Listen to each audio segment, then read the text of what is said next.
ကြံအောင် lesson 8ကတော့ number ဆိုတာကတော့ number များတွေပဲဖြစ်ပါတယ်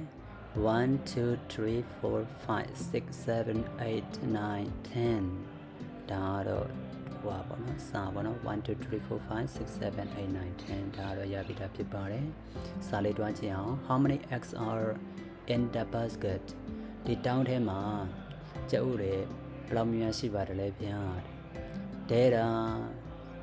ဒီနေရာမှာကျတော့နံပါတ်တစ်ခုကိုထည့်ပေးရမှာ9လုံးရှိတယ်ဆိုလို့ဆိုရင် data 5 in the basket 6လုံးရှိတယ်ဆိုရင် data 6 in the basket 9လုံးရှိတယ်ဆိုလို့ရှိရင်ဒီမှာရေးကြည့်အောင်1 2 3 4 5 6 9လုံးဆိုတော့ data 7 in the basket ဒါကတော့ကိုကြိုက်ရကဏ္ဍလေးထည့်ပေးပါ